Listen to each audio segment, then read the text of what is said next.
Saudari yang terkasih, kita semua pernah mengalami lupa. Dan bagaimana kalau kita mengalami lupa?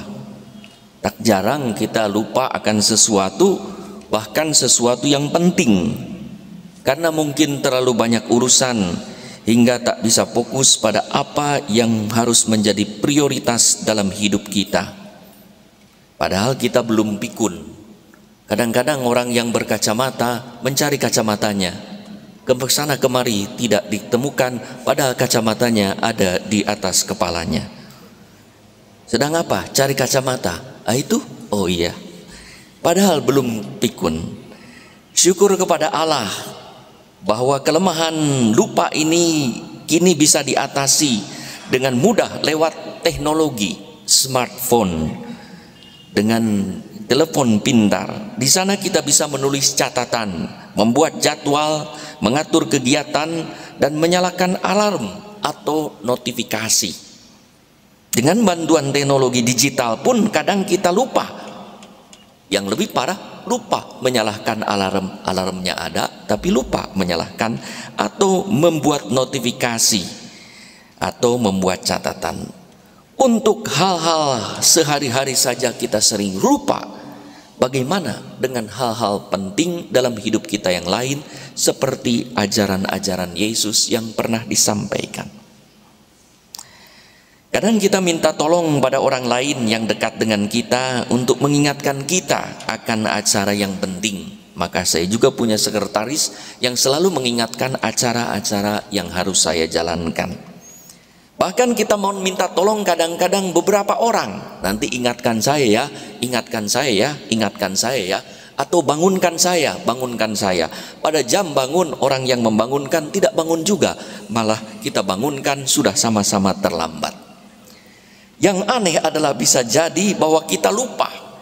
Dan orang-orang yang harusnya mengingatkan kita juga lupa. Lupa. Nah, kamu kan kemarin sudah dipesan. Ya lupa.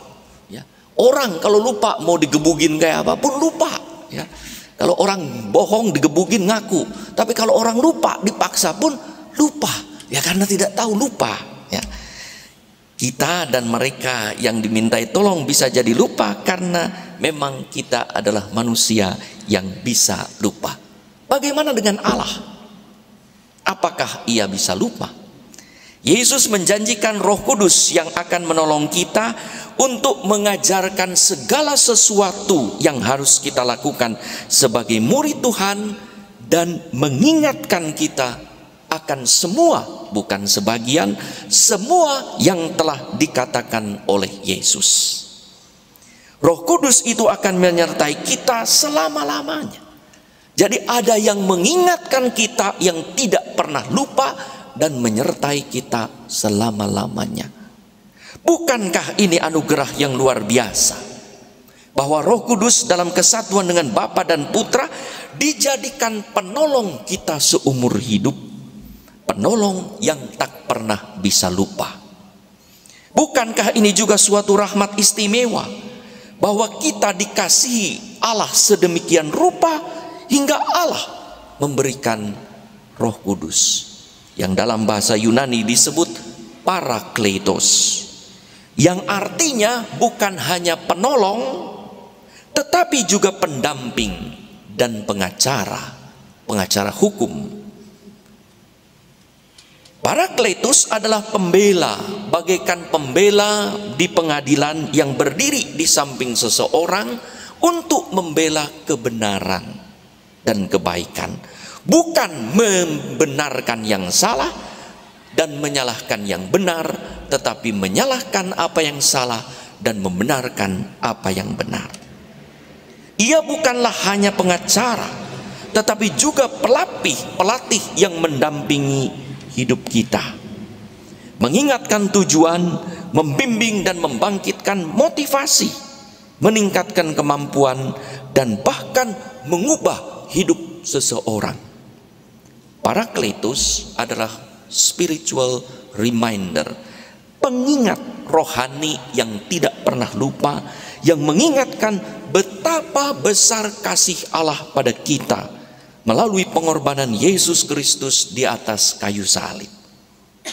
Roh Kudus adalah spiritual coach, pelatih rohani yang menumbuhkan kasih para murid kepada Yesus agar mereka mentaati perintah Yesus untuk saling mengasihi dan membela mereka. Roh Kudus adalah spiritual lawyer yang membuat kita bertahan dalam kebaikan dan kebenaran sebagai murid-murid Yesus walau kita dihadang berbagai tantangan.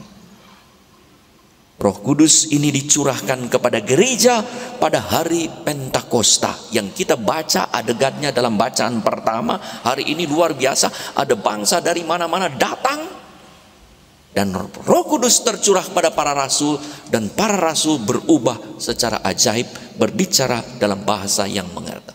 Orang-orang saleh dikatakan ada berkumpul di sana. Sewaktu saya tadi masuk gereja, di depan sudah ditulis parkir penuh, masuk penuh luar biasa. Di sana penuh semua, di sini penuh. Pentakosta ada di katedral ini, luar biasa. Baru pertama setelah masa Covid 2 tahun lebih gereja tidak penuh. Hari ini penuh, luar biasa. Sekalipun sudah dibatasi 75%, tapi gerakan Roh Kudus rupanya melampaui 75%. Kemana-mana sekarang ada yang berdiri juga. Mudah-mudahan daya Roh Kudus, daya ubah transformatif yang tampak dalam diri para murid, terutama Petrus yang berlatar belakang nelayan sederhana, bagaimana mungkin dalam sekejap menjadi pengkhotbah, pewarta Injil yang urung, dan pengajar teologi yang handal padahal tanpa sekolah, yang membuat orang banyak dengan mudah mengerti apa yang disampaikan hingga mereka bertobat. Karena janji Roh Kudus, aku akan memberikan penolong dan ia akan mengingatkan segala sesuatu yang telah aku ajarkan kepadamu. Roh Kudus membuat orang biasa dan sederhana menjadi luar biasa, rasul luar biasa yang meneruskan dan melestarikan karya Yesus. Dan Roh Kudus itu dicurahkan kepada kita pada saat pembaptisan, dan dikaruniakan dengan 7 karunia-Nya pada saat kita menerima sakramen penguatan. Diubah secara ajaib kalau kita mengimani dan kita memahaminya dan kita mengalaminya. Ada perubahan besar dalam hidup kita. Sebetulnya kita luar biasa, anugerah yang diberikan oleh Allah untuk menjadi orang yang luar biasa. Kita lihat lagi. Kemarin beberapa minggu yang lalu ada tabisan imam di sini. 4 orang ditabiskan imam, 2 orang menjadi diakon. Yang hari sebelumnya seorang frater tidak bisa melakukan apa-apa, mengubah roti dan anggur menjadi tubuh dan darah Kristus, walaupun ia melakukannya, begitu dicurahi oleh Roh Kudus dengan penumpangan tangan dan urapan minyak krisma, seketika itu juga berubah ajaib, bisa mengubah roti dan anggur menjadi tubuh dan darah Kristus. Dan kenyataan daya ubah itu juga ada pada diri saudara-saudari seperti dialami oleh para rasul. Roh Kudus yang sama yang dicurahkan pada para rasul dicurahkan juga pada kita semua pada saat pembaptisan, dan sekali lagi dilengkapi dengan 7 karunia-Nya pada sakramen penguatan. Maka jika kita terbuka pada Roh Kudus, pada Allah, Roh Kudus dengan luar biasa tak terduga mengubah kita menjadi pribadi luar biasa yang bukan hanya makin mengalami kasih Allah, tetapi juga kian mengasihi Allah. Hidup, kata Paulus di dalam bacaan kedua, hidup dalam roh yang berkenan pada Allah, bukan hidup dalam daging. Tak mungkin seorang yang hidup dalam daging berkenan pada Allah, tetapi juga mampu memukau sesama karena kerja roh itu dengan perbuatan dan perkataan kita, hingga orang pun bertobat memuliakan Allah. Dan orang menduga, loh kan dia itu dulu begini, oh kan dulu dia itu begitu, kan dulu begitu, dulu begitu. Tapi pada saat diubah oleh Roh Kudus menjadi luar biasa yang membuat orang terpukau. Maka karunia Roh Kudus ini buatlah berdaya efektif dalam diri saudara, sehingga saudara sendiri, bukan hanya orang lain terpukau, tapi saudara sendiri terpukau karena karya Roh Kudus dalam diri kita. Roh Kudus itulah yang akan selalu mengingatkan kita sepanjang hidup kita, yang tak akan pernah lupa untuk terus fokus pada prioritas hidup sebagai anak-anak Allah, murid-murid Tuhan Yesus. Melatih kita untuk mahir apa? Mahir berbuat baik, untuk membangkitkan motivasi kita untuk hidup kudus, hingga sungguh karena daya kekuatan Roh Kudus itu kita sungguh mengalami hidup penuh sukacita sekalipun banyak tantangan, hidup dalam damai sejahtera sekalipun tak lepas dari kesulitan.